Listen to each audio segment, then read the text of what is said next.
Rhys, wake up! We're in the future, man! We're in the year 2015! What? But that's 8 years ago. Yeah, but... wait, really? Huh.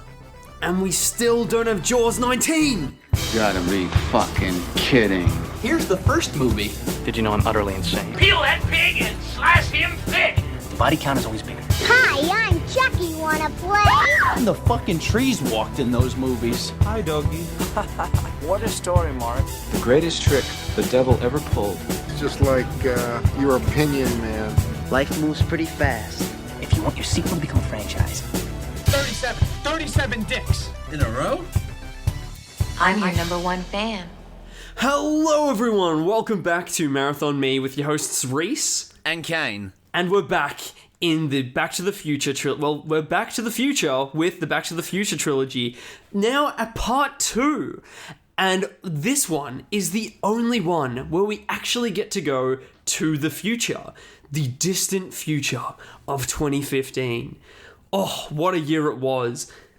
Oh man, it's so hilarious thinking about like all these like different time travel movies where like, or like even like sci-fi movies that take place in like distant futures, you know, Blade Runner 2049, Cyberpunk 2077, Futurama in the year 3000, and then this movie, just the year 2015, a year that we have passed. Like that's just nuts to think about. Like that they thought that people in the 80s thought that 2015 was going to be this big like milestone in technology, leaps and bounds. Man, that is the biggest sort of like difficulty when making a film or a TV show or some sort of piece of media set in the future and setting it so close. Like, we've already encountered this once before with Predator 2, which came out in 1990 and was set in like, what was it, like 1990? 1990, yeah, 1997, yeah. Yeah, only 7 years in the future at that current time. And I can't believe I forgot about that. Oh my god. And like they assumed that in these 7 years between the movie coming out and 1997 happening, that the whole world would be completely different. And like this movie does very much a similar thing. Like they go very sort of over the top with the future, especially too when you compare it to like the difference between the 1950s and the 1980s that we see in the first film. Not too dramatically different. Like style is different. Like there's different music around, and there's like some technology that isn't there, different cars, but then going another 30 years from the 80s to 2015, they assumed that the jump was going to be to like a whole new planet almost. Oh yeah, I think it's definitely because like in this movie it takes place in a different century basically. So they're thinking like, okay, new century, because like, you know, in the 1800s to the 1900s, you know, there were leaps and bounds in terms of technology and scientific breakthroughs and yada yada yada. So, you know, assuming that writers and like, you know, just the general audience would think that like, oh yeah, the year 2000 and beyond, that sounds a lot more futuristic. Oh, so that means there's going to be like huge, like just different, it's just a different world almost, you know what I mean? So like it makes sense as to why they would imagine 2015 being this like big over the top kind of almost like alien planets kind of looking thing, you know? And the thing is that they got some things right. You see here flat screen TVs, video calling, like as in like they pretty much predicted that FaceTime was going to become a thing before it was. Like there are some things here that are quite accurate. The double tie, no. And then, oh, dude, I wish the double tie was a thing. I wish. Me too, man. Some of the style assumptions, very, very fun. I like that's probably some of the. Because that's something that you cannot predict. Like technology, you can sort of have a little bit of a prediction, but usually like trends and things like that, you just have to pull out of your ass. Like maybe this will be trendy. Yeah, so, trends and fashion is like a very hard thing to predict and all that. Like in a way, the 2015 in Back to the Future, you know, they're all dressed up in like very like kind of over the top, colorful, weird kind of attire, and it's not at all accurate one for one. But in a way, fashion like these days is kind of like, you know, a bit over the top, very colorful. I feel like, you know, especially in like the alternative crowd and all that, you see a lot of people dressing up in like very colorful, very like, you know, like multiple layers, very like kind of weird retro futuristic kind of jackets and pants and all that stuff. Like it's somewhat indicative of like what the style, like the wardrobe looked like in the film's depiction of 2015. Does that make sense? Yeah, I agree with you there with that, that, like, I think that there's a lot more sort of colour in fashion at the moment, but then that's something that seems to, I think, goes in and out of fashion very, very quickly. Colour is in, monochrome is in, colour is in, monochrome is in, it just goes back and forth, and, like, currently now there's quite a big sort of, like, push of colour, and like, we're with Marty, what's Marty's son? Is it just Marty Jr.? It's Marty Jr., yeah. Oh, okay. Oh, that's going to be so confusing. Marty Jr. with his, like, rainbow cap. Everyone's wearing rainbows now. Well, there's a lot of rainbow fashion anyway. So it did get, like, that sort of right. But I feel like that it's reflective of, like, the more sort of, like, liberal and less conservative a sort of culture is. I feel like the more colours that people are wearing and the more conservative that a culture is, then there's far more monochrome sort of going on. Yeah. Do you agree? That makes sense. That does make sense. So that is a quite good estimate that they made with that. But the truth is, we don't have hoverboards, we don't have flying cars, but also, who gives a shit at the same time? I could not give less of a shit about those things. Yeah, it sucks, but hey, what can you do?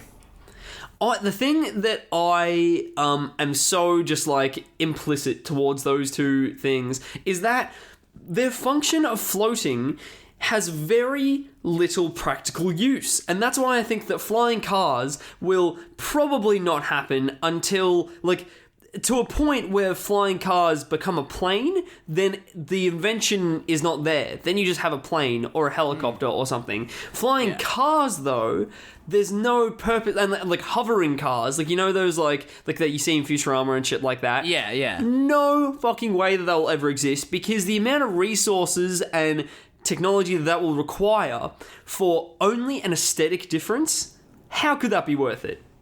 Yeah, no, honestly, like, it just doesn't seem at all practical, and especially with, like, the rate of, you know, the planet at the moment in terms of, like, you know, a lot of natural resources being, like, dried up as we speak. Like, it just doesn't seem... It just seems like more of just like a wish fulfillment type thing in this movie. Like, this, like it doesn't seem at all realistic, basically.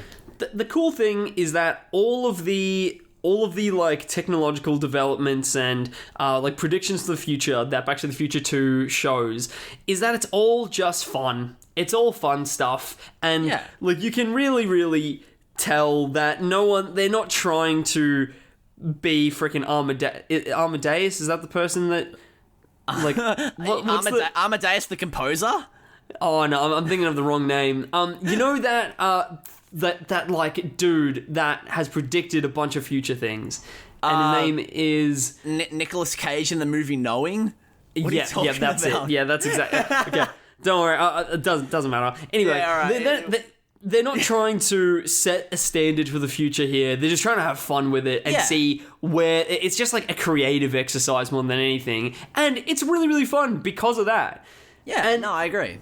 Do you remember how massive Back to the Future came? Back to the Future was back in the conversation in 2015, leading up to the date that Marty travels into the future. Yeah, no, like the hype surrounding, you know, getting close to the date was insane. Like it was that was plastered all over social media, just like everyone's being like, it's 2015, where are our hoverboards? Where's the flying car? Where are our self-tying shoes? Like, just so many people just like being very upset about like our 2015 not being the same 2015 in this movie. Like, it was just everyone was talking about it.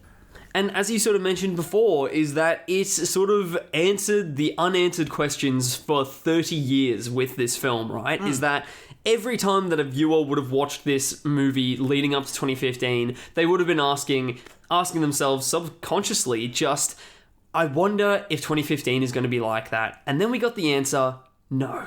It wasn't. No, not at all. Not at all. They did predict the 80s themed like restaurants and just nostalgia pandering. They predicted that at least. So yes, that. True. Very, very good point. And speaking of this movie, I think that we should show you a little bit of the trailer. You've got to come back with me. Where? Back to the future. Are we back? We're back. What do you mean we're in the future? October 21st, 2015. Marty, we're going to be able to see our wedding. Wow. The future. I gotta check this out, Doc. Look what happens to your son. Oh, he's a complete wimp. Don't talk to anyone. You've been looking. Hey, look! Don't touch anything. I need to borrow your hoverboard.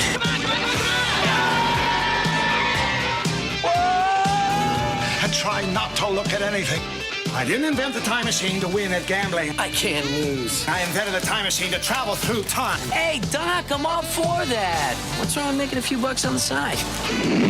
Now, the time continuum has been disrupted, creating an alternate 1985. So one thing that I find so interesting about this sequel is that Part 1 ends on such a cliffhanger, right, that you would assume that, of course, they're planning to make another one. But they actually didn't know. They actually didn't, they didn't have any direct plans of what they were going to do for a sequel. They ended it like how they did to give that sort of openness of, like, and the journey continues for these people as they go on more adventures sort of thing. But it was like still a few years until they were greenlit for their sequel and to actually get that sort of up and running.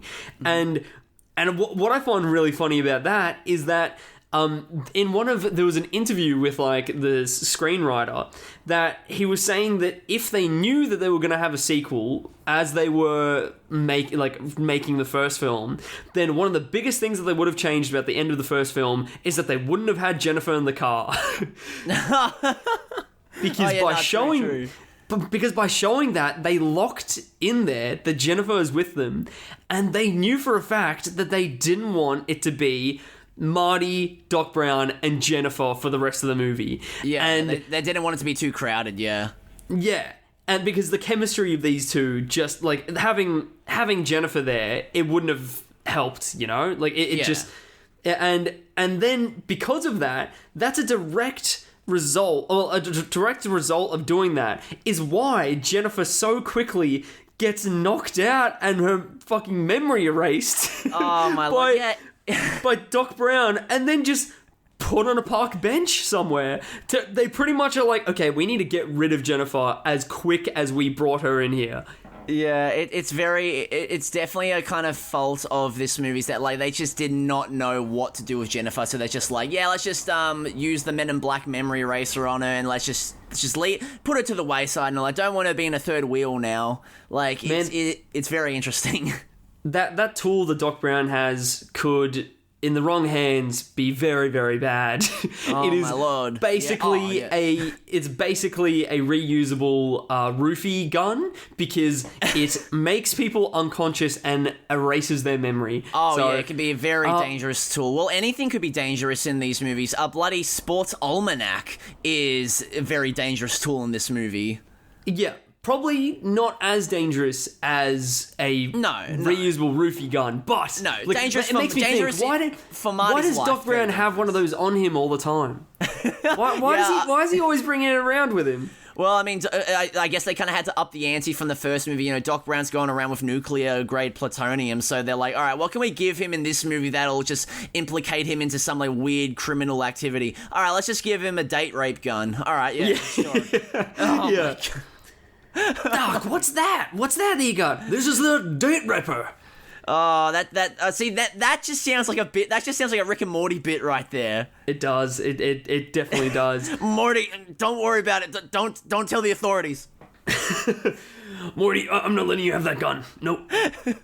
Oh my Make sure that nobody gets this gun. Oh god, that's so fucking cringe. Anyway, sorry.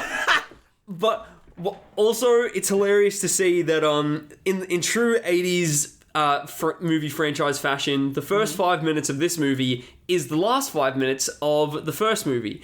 And I love that 80s movies did this. Every Rocky film, it's about the first 10 minutes of every Rocky sequel is the last 10 minutes of the previous film. It's great. It's really, really good. I still need to watch the Rocky movies. Didn't some of the Friday the 13th movies did that from what I recall, yeah? Part 2 did that, I'm pretty sure. Friday the 13th, definitely guilty of that. So it's a very 80s thing to do here. But I wish movies still did that.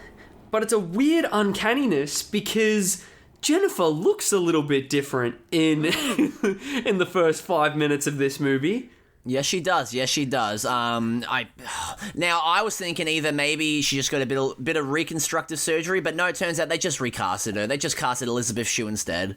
You didn't notice this, did you? No. I've known this. I know that they recasted her. I was just having a bit of a goof, mate. Man, I love Elizabeth Shue. I freaking adore her. So I'm happy with that recasting. It's just, it sucks, because they, it would have been nice for it to give her something to do, but, the actress got to do some stuff later down the line in her career. It would have definitely been better if she got more sort of stuff to do. She is 100% a damsel in distress in this film. Yeah, definitely. She's only there to get shocked by things and be overwhelmed by everything and then be unconscious on a bench for 3 decades. And that's all. But I do adore this person, this actress. Man, have you seen Elizabeth Shue in many other things? Not really. I know we talked about this, that she's in Leaving Las Vegas, which you just recently watched, like maybe a month ago, which I haven't seen, but I've heard it's like a very an interesting film. You didn't really like it that much, did you? Oh, it's one of those movies that it's all about the performances, in it's not really that like the actual other elements of the film are not that great, but it's all about Elizabeth Shue and Nick Cage in that moment. Yeah, that's pretty much like the consensus I've mainly heard about this movie is that obviously like Nicolas Cage won the Oscar for that movie, so I guess I'm sure he's pretty alright in it. And I feel like I could be wrong, but I feel like that Elizabeth Shue was also nominated for Best Actress for that film. Okay, but I don't think that she she didn't win, unfortunately. Rest in peace. Yeah. Even though that she is maybe better than Nick Cage in that. But anyway, I digress. Did you enjoy this movie? That's a big question. See, I was very excited to go into the last 2 movies in this series. I was very excited to go into because I'm not really as familiar with the final 2 films as I am with the first. So going into this one, I'm like, all right, let's see what all the fuss is about. Because this is like the more talked about sequel of the franchise, and I like this movie. I really do, but. Look, obviously it was going to be a step down from the original because, the original is like near perfect. So obviously it's a hard task to really top what is essentially perfect. But I wouldn't say that it's diminishing returns, but I do have a few issues with this movie that I will be talking about. Basically. Oh my god! I know a film podcast where we critique negatively. Never heard of. Unfathomable, even unfathomable. But I'm definitely with you though, and I'm on the same page as you because this one is definitely not as good as the first one. I believe. Still extremely enjoyable, but almost has the opposite effect where I think that. It sort of loses me at the third act, where it's a lot stronger. Like the start of the film is a lot stronger than the end because it almost crosses that barrier of what we were talking about in the last episode of the time travel just becoming a bit confusing and convoluted. Yes, dude. Yes, you just second you started talking about that, I'm like, oh my god, okay, he's on the exact same page as me because what is great about the first movie is that it's time travel and time travel can be complicated, but they kept it simplistic. They kept it that like you didn't have to think too hard about it, but if you wanted to think about it, you can. With this one, with the amount of because they go to 3 4 different timelines in this movie. It starts off in the present 85, goes to 2015, goes to alternate 85, back to 55, and with the amount of different kind of like little plot threads that they interweave throughout this movie in the different timelines, it becomes too much. It becomes like overwhelming in a sense, you know? Yeah, definitely. And then it also, like, there's a lot more potential for plot holes as well. And, like, also, man, when they go back in time to 1955 again, and then there is, like, 2 Doc Browns and 2 Marty McFlys that are both back in time at that point, and then they're sort of, like, intermingling in each other's sort of like timelines, then it's like that it's way too much. It's too fucking much, man. It is. And it also, the problem that the third act has is that it's basically it's not a rehash of the original's third act, because obviously there's like, you know, you see scenes from a different perspective, and I appreciate the ambition that they're going for, but a lot of it is kind of like been there, done that, because like we've seen that we literally just watched the third act of part 1 like maybe like an hour ago. So it's like we get it. Like, come on, let's see something new and all that. And it's just you start to lose interest a little bit, especially because of how strong the first movie's third act is. So seeing it again, it's just like, okay, what is going on here? Like, we didn't really need this. And what's funny is that, like, this wasn't not originally how the third act was supposed to go, because originally, a pitch was that Marty was going to go to the 1960s, where I think, I don't remember who stated it, but they stated that Lorraine was going to be like a hippie fighting against, like, protesting against the war. I think it was the war in Vietnam. And Marty was going to get thrown in prison. Marty was going to get arrested, and that's that's all I really got, because that's all they stated. But like, that sounds like a lot more interesting, honestly. But I get... Did they shoot some of this movie and then they rewrote it, so then they just reused that footage for Casualties of War? I probably, yeah. Like, yeah, no, they actually recasted Biff as... They recasted Sean Penn as Biff, actually. Okay. Yeah, so... It would make sense. That would actually make... Man, how weird that... It's another film where where like Michael J. Fox has to witness a rape. Like, Jesus Christ. Yeah. This time it's a lot. This time he like fully witnesses it, not just attempted. Like, oh my lord, that's actually insane to think about. That both Part 2 of Back to the Future and Casualties of War were released the same year. Man, what a different shift in tone for Michael J. Fox. Man, I'll tell you what. And for people that don't know, Casualties of War is a Brian De Palma directed Vietnam War film with Michael J. Fox, Sean Penn, John C. Reilly, and it is incredible. I loved it. I really, really loved it. So fucking good. Really underrated as well. Like, a lot of... It's not really, like, talked about in the zeitgeist of Vietnam War films and all that. You know, you got your Or Michael J. Fox films? Or Brian De Palma films? Or hell, even Sean Penn films, really. Because he's in... You want to see this man just die in this movie, and like you want to see him hurt. Yeah, you want to see him get his comeuppance in this, and it's incredible. This movie, it's a very hard watch. Like, you need, like, you will have the rest of your night just ruined, because it is a very it's just because it is a difficult watch. But like, those are sometimes the most like rewarding movie experiences, just like watching a film that is difficult to watch, just because like it really just. Those are the kind of films that stick with you, you know what I mean? Those are the kind of films that, like, I really love. Like, films that, they'll upset me, they'll ruin my night, but they stick with me, and I remember them, you know?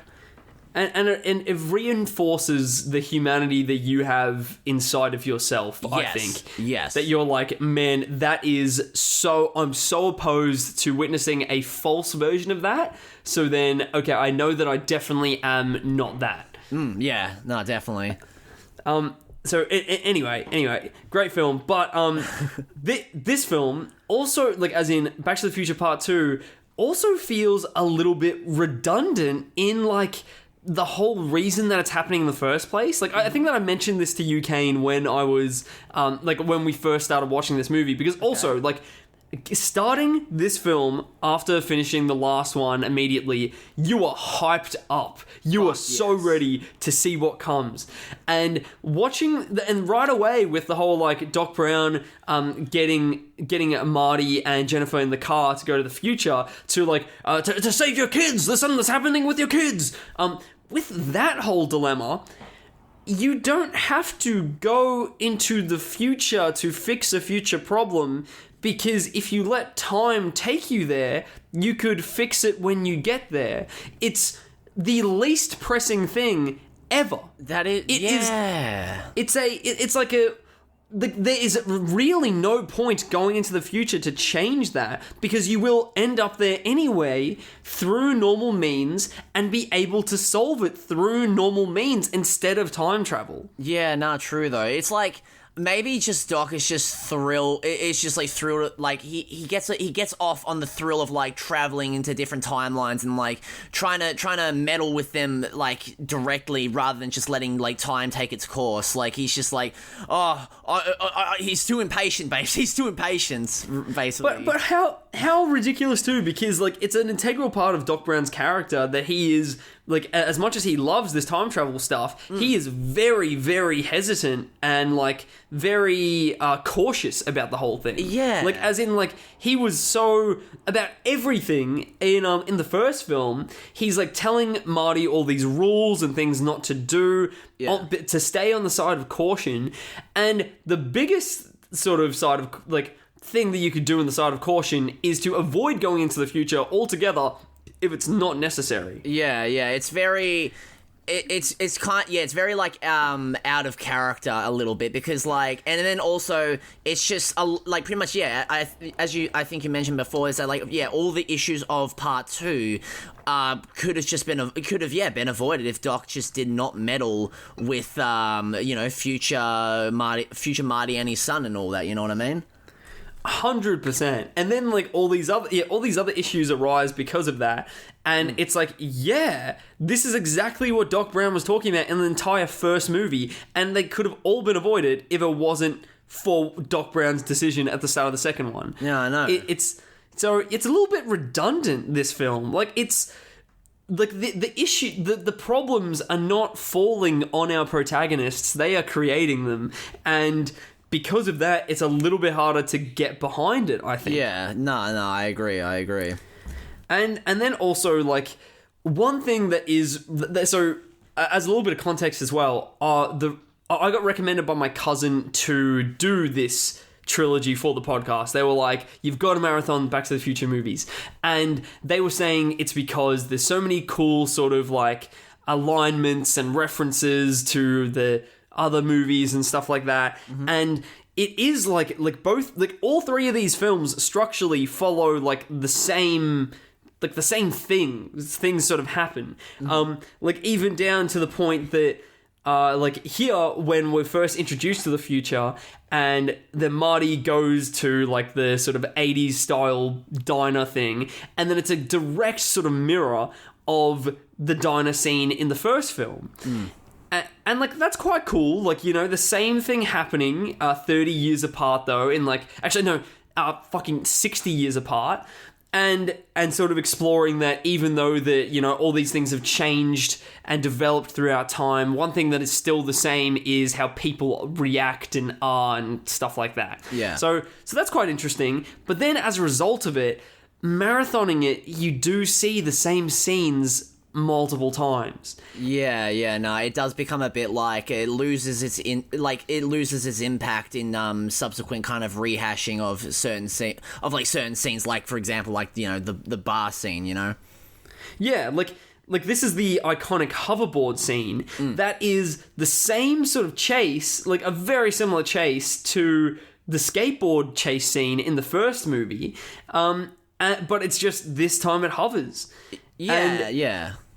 And then it's like, then you're not really getting something that fresh, really, from it. It's like very been there, done that. It reminds me of earlier this week I went to go watch the live action Little Mermaid, and beforehand I watched the original, and having seen the original and then directly watching the remake, it was literally just like watching the same film again, just with like updated graphics, which is kind of like how the hoverboard scene in this movie feels compared to the skateboard scene in the first movie. It's the same scene, just updated graphics, you know? A little bit, yeah. No, it's got like a different skin over it. Yeah, definitely. But one thing that I do like here is that it is quite sort of established that Marty is a flawed guy. Like, with him, like, you know, sort of submitting to his desires of like being rich, and like taking the sports almanac back into the past. Yeah.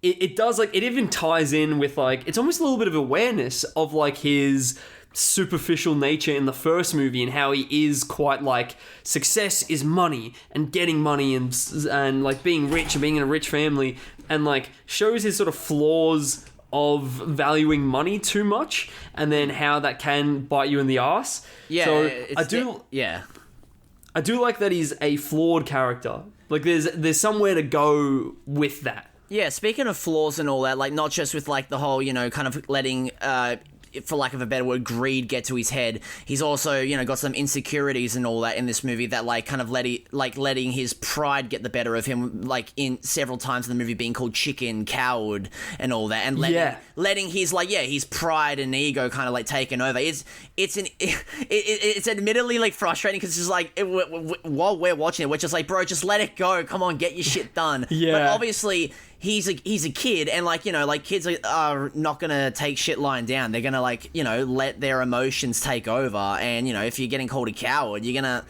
gonna be like, nobody calls me chicken, and just, you know,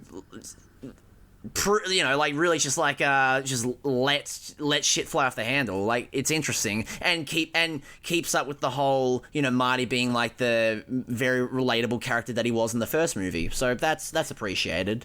Yeah, I think it almost wants to go for a bit of a messaging, like, that the circumstances that you are in right now aren't just fine, but they are really good. And, like, trying to sort of control that and change that, sometimes you'll get in a far worse position than you were before, because really, like, at the end of the first movie, when he comes back to the present, it is more or less the same. It's like, you know, he has his car now and stuff. It's all these superficial things, but then it's like the real things that he cares about, like his girlfriend and his family, they're still there. But arguably his family, they're different people now, so not really. But his girlfriend, Jennifer, is still there. Who's totally the same person in both movies. Yes. Oh my god, yeah. maybe you're right. Actually, maybe that's what. Maybe that was his wish fulfillment things as well. He's like, man, I just wish that Jennifer looked a little bit more like Elizabeth Shue. and also, I wish my dad wasn't played by Crispin Glover. Yes, yeah. That is also. I never knew that. I never knew that. Really? No, I only found that out when looking at behind the scenes stuff just recently. Oh, that's and like, I found that really interesting. That's like one of the behind the scenes things that I've known for years, man. That, like, Crispin Glover refused to return due to salary disputes because he wanted to be paid more, and the directors are just like, no, an actor of your caliber, that's a ridiculous request. And then he's like, all right, fuck you, I'm not coming back then. Yeah, I know, right? That is fascinating. Yeah, and like, and I didn't even realize that.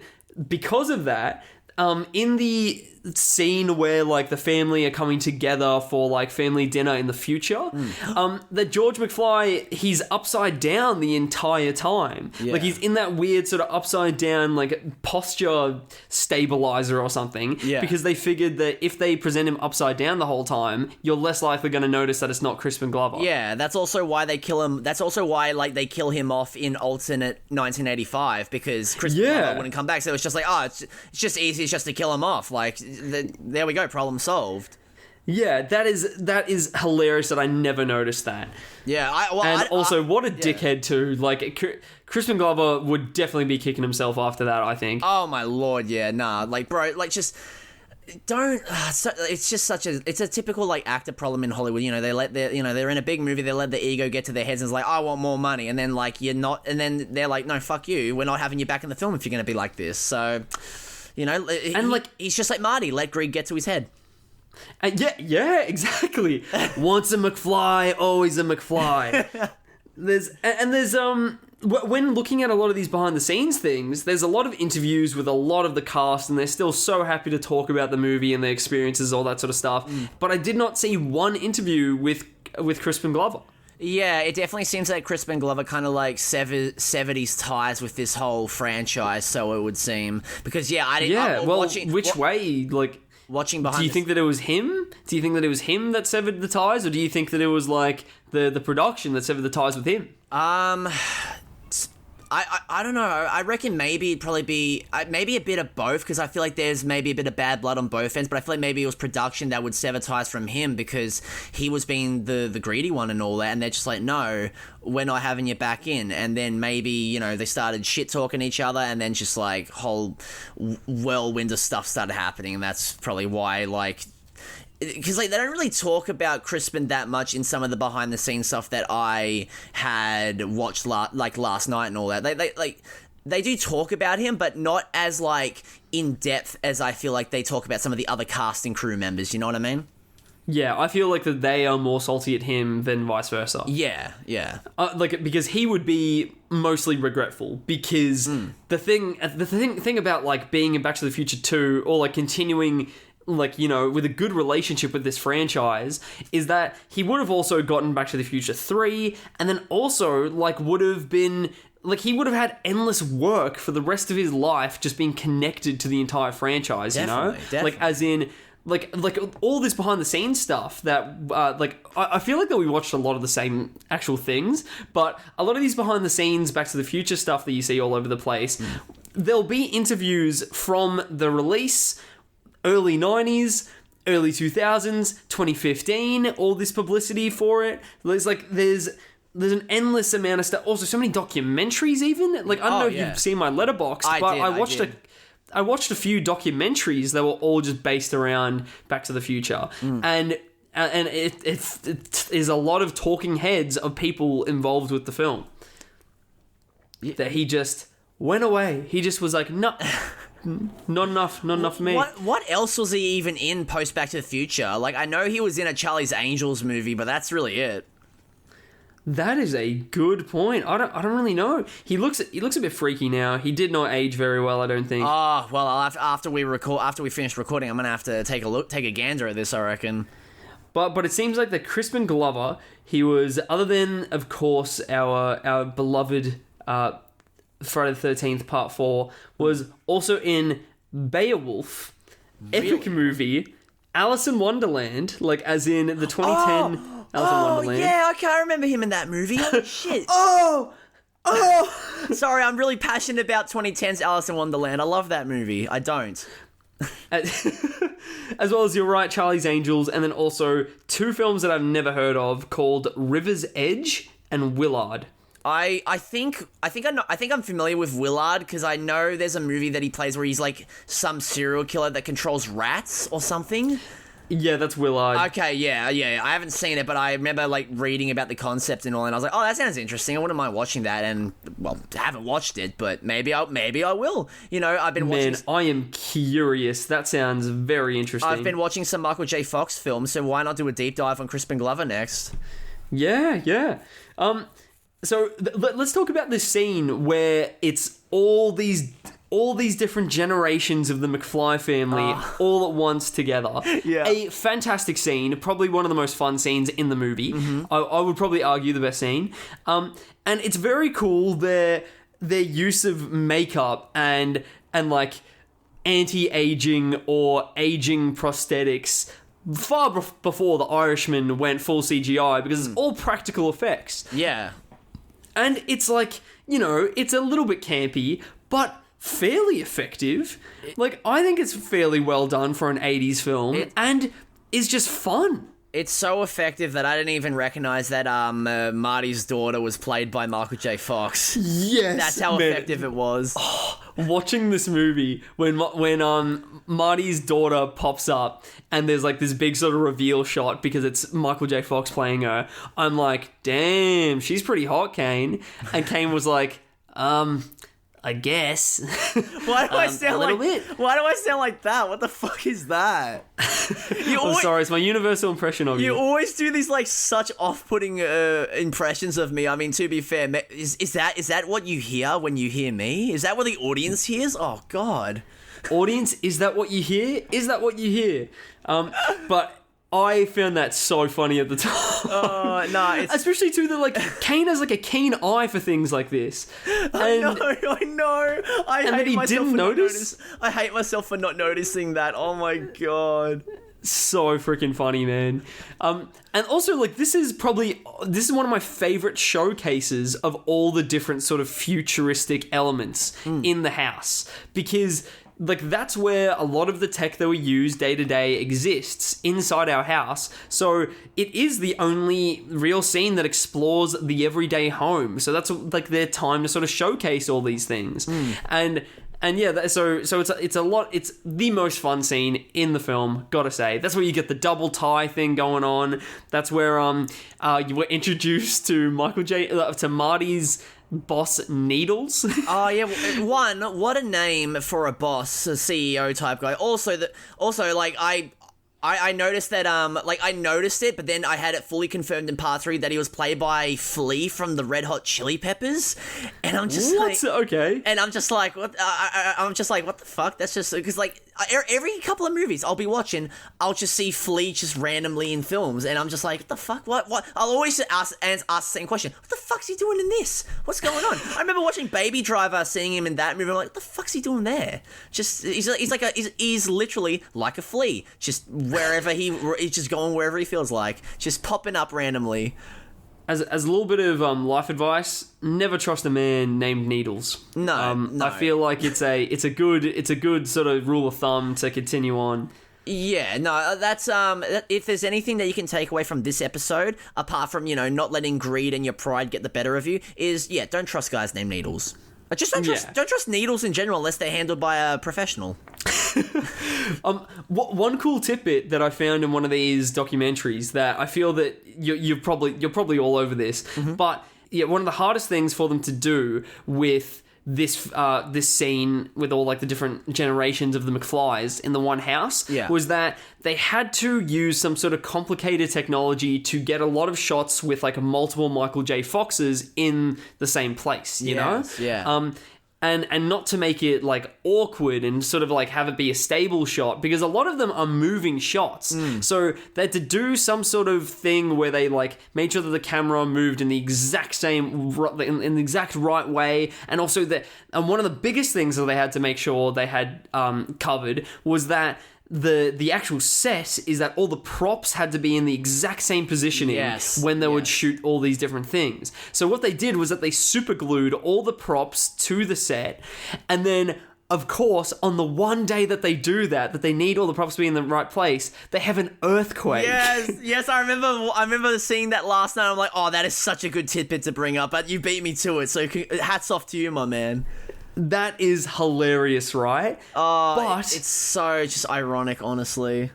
But luckily, the super glue made it so that even with the earthquake, none of the props moved. Plus, also, it helps that it wasn't even that big of it wasn't like that major of an earthquake either. It was like maybe like the earthquake that happened in Melbourne recently, like not too heavy, Oh damn! Apparently that one was big. I wasn't there for it, but like I heard that it was actually pretty. Pretty intense. I mean, sure, because like we don't get like Melbourne is not really a place known for like earthquakes and all that. So like anything, because like I think it was like maybe like a 2 or a 3 on the Richter scale. So of course it's gonna feel like very like like jarring and like large and all that. Like I felt it and I was like, yeah, that was like pretty intense. But like it was like only like a 2 or a 3. So yeah. Oh, okay. Nothing, your super... Yeah. all your superglued stuff was fine. Didn't even move. Yes, exactly. I was all good. My TV didn't fall. My my toy guns that I have on my wall, they didn't fall over. Thank God. Oh, good stuff. Yes, we're all good. I find it really funny that eventually in this film, Jennifer is sort of rescued by Marty and Doc Brown, and she is so excited to see Doc Brown, where she should be terrified. She has only met Doc Brown that morning. Like, it's the only time that she's actually met him in person. And he ends up taking her, like bringing her in his car, and then he freaking flies this car into the future, and then he fucking makes her unconscious and wipes her memory. Why is she excited to see him? Yeah, if I was her, I'd be looking at her like Glenn Quagmire, bro. I'd be terrified. I'd be wanting to call the police.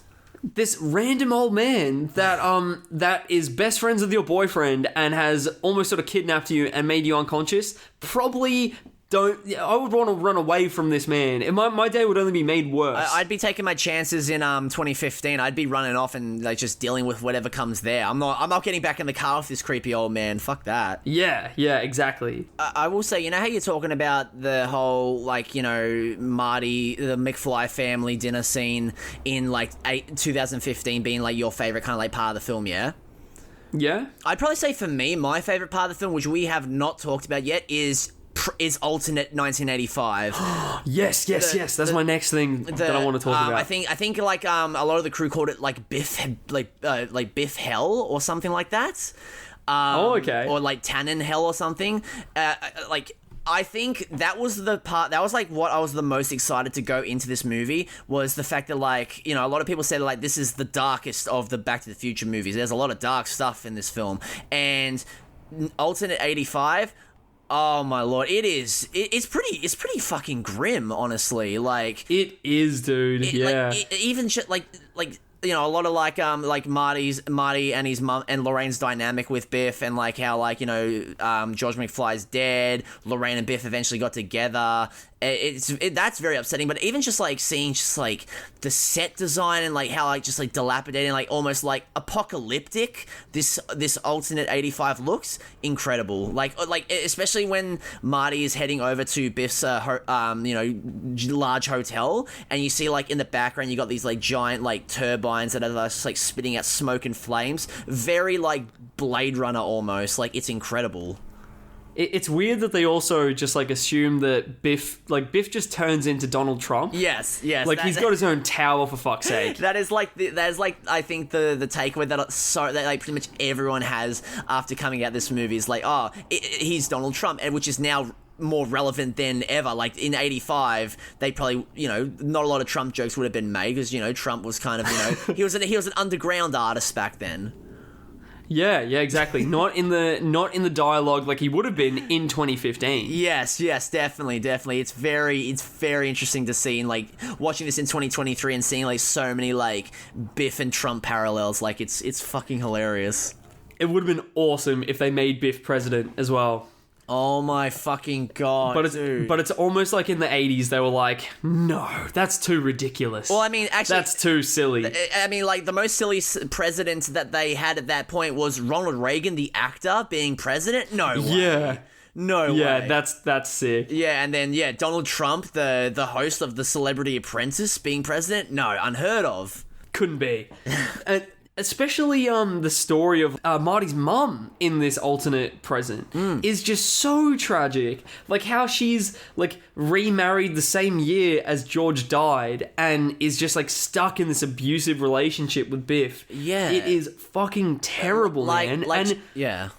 And like, firstly, when I saw that, I sort of went like, no, what are you doing? Why did you marry Biff? But then you see like just how he has such a freaking hook around her. And then it even like, they also sort of elaborate it too when they go back in time to the 50s again. Marty is following Biff around. Yeah. And that he is like harassing Lorraine on the streets, being like, I'm gonna marry you one day. Just see Lorraine, it's gonna happen. And she wants no part of it, but he's just such an aggressive, strong dude that he would make it happen some way. Yeah, she so tragic. Caves in, and then like she's like with him past like a lot of it for like financial security for like her kids. which is really depressing. And like, you know, you see her try to stand up to Biff and all that when Biff's like, you know, being like, what the hell is Marty doing back here? Isn't he in boarding school and all that? And, you know, tries to stand up to him. And then when he threatens to cut like all the kids off, that's when she finally like relents and just gives in. And she's like, I was wrong, he was right. And oh my Lord, that was heartbreaking to watch. That's just like very just like uncomfortable, you know? Yeah, definitely. And also, we see Biff here, the most dangerous that he has ever been so far. He is wanting to kill Marty, like, legitimately about to freaking shoot him the head on the roof. I mean, like, look, you can make the argument that he is the villain in the first movie, but like, you know, like obviously with like, you know, the attempted rape scene and all that, but like the first movie, like for the most part, he's just like, you know, the jock bully archetype. In this one, he's full on villain mode. Like Thomas F. Wilson really shines in this movie as like just this like intimidating presence and an actual like proper like he has like proper like villainous presence, you know what I mean? That's a really cool thing that this franchise does, is that like Biff is the villain in every single film, but a lot of the time in sort of different circumstances, and shows how like villains can change, like that the villain archetype changes depending on the circumstance. Yeah. Like, as in, like, that the villain is a different person. It might be a bully, or it might be, like, a gang leader, or it might be a Wild West, like, outlaw sort of thing. And that's quite cool. Also, great Easter egg here when Marty is going up Biff Tower for the first time and sees, like, a little history video on Biff's legacy and calls out like Mad Dog Talon or something. Oh yes, yes, that was really cool. Yeah, and yeah, that is a great little feature to tease you onto the next film. You know what else is a great little feature? Having Billy Zane be one of his gang members. Yeah, what the fuck? Yeah, dude, we've got two random cameos in this movie. We've got the Billy Zane one, as previously mentioned, and then like earlier in the 2015 portion of the film, we have like Elijah Wood as one of the kids at the arcade, like playing on the arcade in like I think one of his very first movie roles, which is like it's always very nice to see my boy Elijah Wood, my boy Frodo Baggins. Always happy to see him. That is like a fetus Elijah Wood as well. Yeah, it's insane. It's crazy. Like, that guy has been in the industry since, like, a child. Like, you forget that Elijah Wood was a child actor. Yeah. Insane. But like, after... I think that the Biff Tower segment, that is the last great scene in this movie. Yeah. And then when they go back to the 50s again and then just replay like show the last act of part one from a different angle, I think awesome concept, but then is just, we've seen this. We've seen this. We don't need it again. And it feels a bit like that it's stretching the movie's length with there being so many different conflicts at this point. Like Marty being chased by like Biff's friends to beat him up, and then also like the principal, he has to sort of like sneak in there to get the almanac back, and there's too many things happening here to that it's just like it's a bit exhausting. It's a bit of an exhausting third act. Yeah, I believe. I do agree that they definitely drag it out per se, and also this is like a bit of a nitpick that I think you might also have as well, is that like everyone in this movie just has such awful sense of awful perception. Like every time Marty's trying to like sneak into a car or like hiding under a desk and trying to reach, and you know any normal sane rational person would easily see him, but in the film everyone that he's trying to hide from, they just like are completely blind, like they have no peripheral vision basically. Oh yeah and they've got like Assassin's Creed NPC awareness. It's like all the characters just have like horse blinders on basically. Look, it's to serve the plot. Like, it's not really like, you know, anything that kills the movie. It's just like a little like nitpick that like, you know, it's just annoyed me. It's just like, oh my fucking god, come on, I would have seen that. Like him in the back of Biff's car. You would know if there's someone in the back of your car, man. Especially too that he's making when he's like, at one point he gets out a phone or like a walkie-talkie and is talking to someone and whispering in the back seat as Biff is driving. And it's like, how the fuck is Biff not tuning into this. Oh my lord! So weird. It's so weird. This is like not really to do with the third act, but it's another criticism that I have that I just quickly want to touch upon is that while I do love that like Biff gets a lot more to do in this movie, Doc Brown doesn't really do a lot in this. Do you agree? You're right. Apart from kidnapping Jennifer. You're very right. Yeah, he's here to have the date rape gun, and that's all. Yeah, date rape gun and chastise Marty for wanting the sports almanac, and that's basically it. Like the first movie is Marty's film. The second movie is Biff's film really, and and luckily that whole issue is remedied in the third movie when that is Doc's movie. But we'll touch upon that in that episode. But yeah, that's just something that like I noticed, and I'm just like, that is an excellent point, and it is like, and the chemistry between Doc Brown and Marty is just so electric that not having that there, you definitely do miss out on something, and you feel it. You feel that it's gone. Oh, definitely. A great scene though is the two Doc Browns interacting, like at the clock tower. Yeah, that is nice. Fucking awesome. That's a lovely scene. Yeah, no, it's like one of the better. It's one of the better scenes in the third act, honestly. But also, Doc Brown would not have put himself there because of how cautious he said that, like how cautious he's outlined himself to be. Is that he's like, whatever you do, Marty, don't see your younger self, don't see your older self, whatever you do. Yeah. And then he finds himself at the only place in the world where a future, present, past version of him is there, where he can run into him, and then he runs into him. Like, yeah, definitely silly. Mans was definitely not taking his own advice. However, a little theory, maybe this is it's to show the decline of Doc's more what's it called? He's more, what do you call it? Like, he's more cautious nature, because in the third movie, he's, like, a lot more reckless in the third film, and maybe this was That's a very good point. This was a tease of what's to come, letting his not really emotions, but, like, letting his more, like, getting sloppy. Like, he's getting sloppier. Getting sloppy, letting his more human side kind of show, rather than his more meticulous scientific side coming out, you know?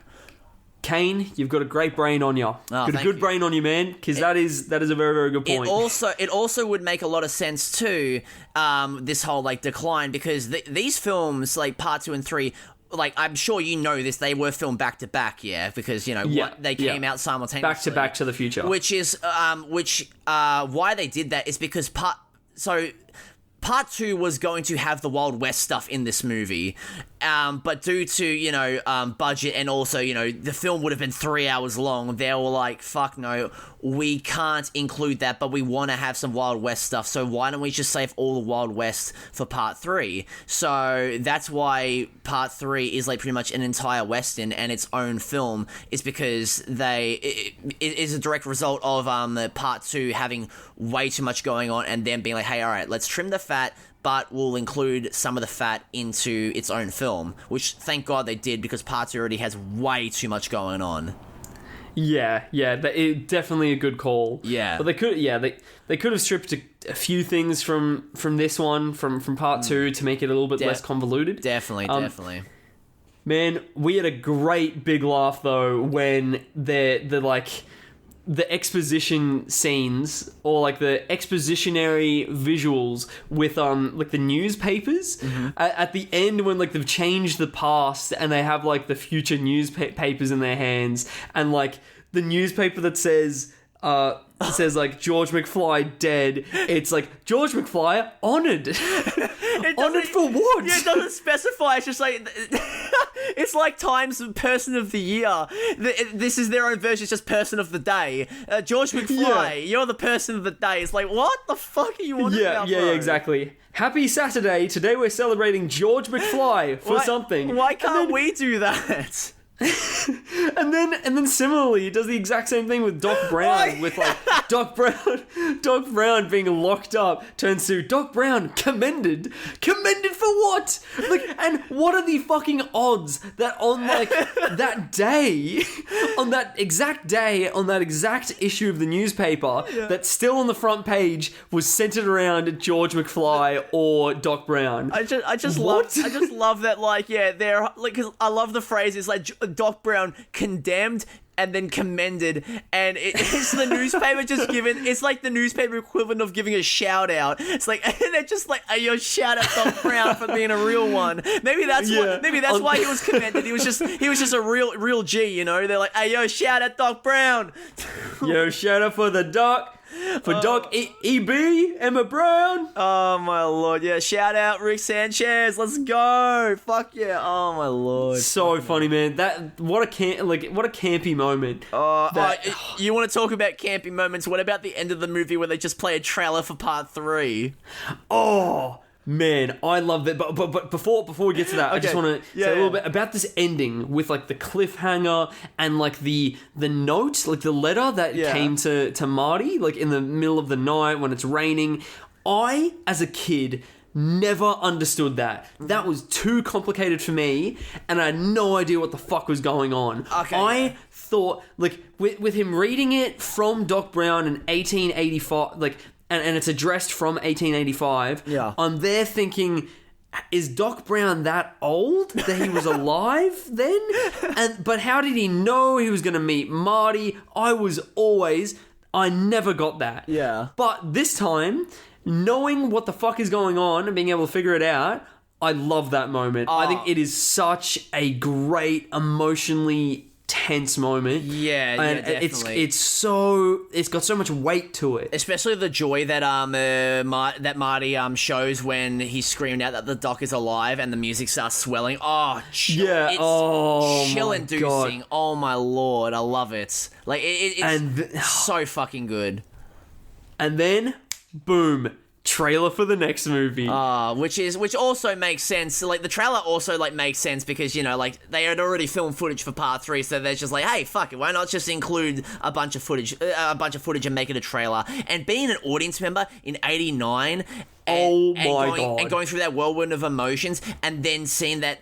But wait, we got one more up our sleeves, and then actually see, because like you wouldn't be able to go online in 1989 to go watch a trailer, and the trailer and like trailers wouldn't come out for like maybe half a year at that point. So seeing a direct trailer at the end of this movie, it would have driven people wild. They would have gone nuts for this shit, bro. Honestly.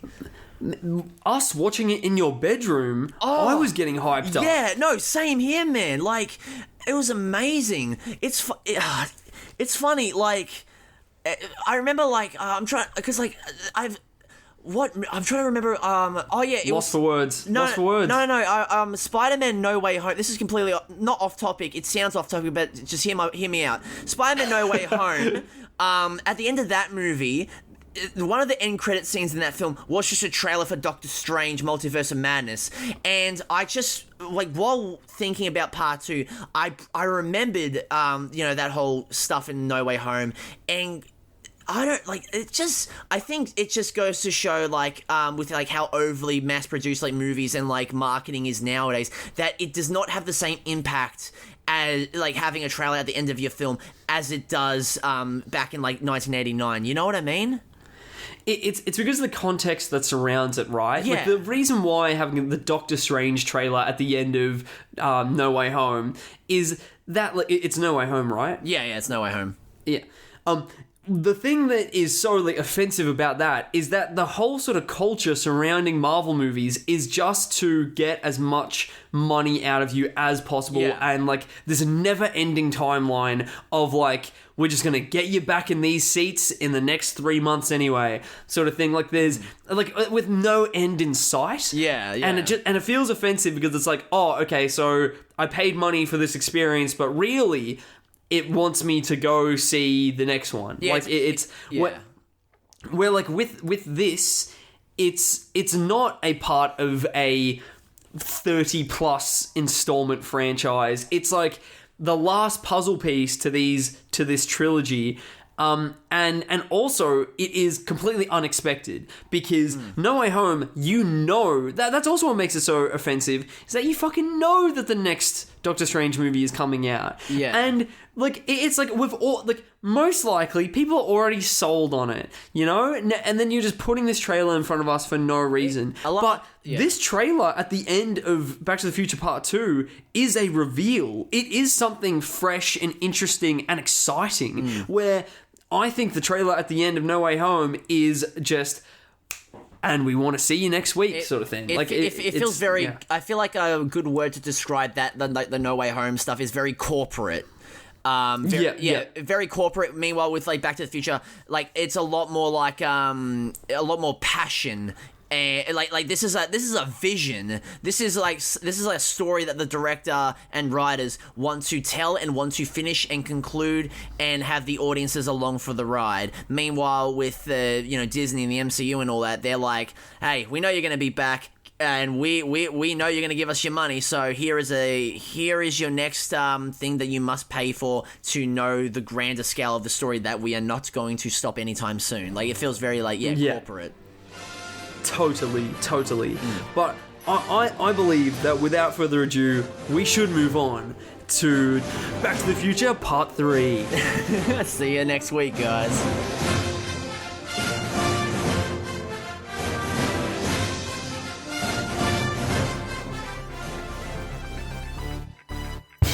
And don't forget to check out our Facebook page at Marathon Me Official, all one word, and our Instagram, marathonme_official, to keep up to date on the podcast. And hey, if you want to get into contact with us, email us at marathonmepodc, yes, the letter C, @gmail.com. Like podcast without the ask.